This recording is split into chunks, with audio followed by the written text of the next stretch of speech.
നിലയ്ക്കൽ പന്തളം എരുമേലി ക്ഷേത്രങ്ങളോട് അപ്പം അരവണ പ്രസാദങ്ങളിലെ ചേരുവകൾ കുറയ്ക്കാൻ ദേവസ്വം ബോർഡ് നിർദ്ദേശം നൽകി. ശർക്കര, ചുക്ക്, ഏലക്ക എന്നിവയുടെ ഉപയോഗം പകുതിയാക്കാനാണ് തിരുവിതാംകൂർ ദേവസ്വം ബോർഡിന്റെ നിർദ്ദേശം. സാമ്പത്തിക പ്രതിസന്ധിയെ തുടർന്ന് നിർമ്മാണ ചെലവ് കുറയ്ക്കുന്നതിന്റെ ഭാഗമായാണ് നടപടി. പന്തളം, നിലയ്ക്കൽ, എരുമേലി എന്നിവിടങ്ങളിലെ ക്ഷേത്രങ്ങൾക്കാണ് നിർദ്ദേശം. അപ്പം, അരവണ എന്നിവയിൽ ചേർക്കുന്നതിനായുള്ള ശർക്കര, ചുക്ക്, ജീരകം, ഏലക്ക എന്നീ ചേരുവകളുടെ അളവിൽ കുറവ് വരുത്തണമെന്നാണ് നിർദ്ദേശത്തിൽ പറയുന്നത്. 35% കുറയാതെ വെട്ടിച്ചുരുക്കണമെന്നും ദേവസ്വം ബോർഡ് നിർദ്ദേശിക്കുന്നു. 50 കിലോ അരി ഉപയോഗിച്ചുള്ള അപ്പം നിർമ്മിക്കുന്നതിന് 30 കിലോ ശർക്കരയാണ് ഉപയോഗിക്കുന്നതെങ്കിൽ അത് 20 കിലോയായി വെട്ടിച്ചുരുക്കണമെന്നും നിർദ്ദേശത്തിൽ പറയുന്നു.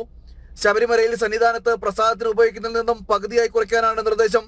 കഴിഞ്ഞ ദിവസമാണ് ദേവസ്വം ബോർഡ് ക്ഷേത്രങ്ങൾക്ക് നൽകിയ ഉത്തരവ് പുറത്തിറങ്ങിയത്. അതേസമയം ദേവസ്വം ബോർഡിന്റെ ഉത്തരവിനെതിരെ വ്യാപക പ്രതിഷേധങ്ങളാണ് ഉയരുന്നത്.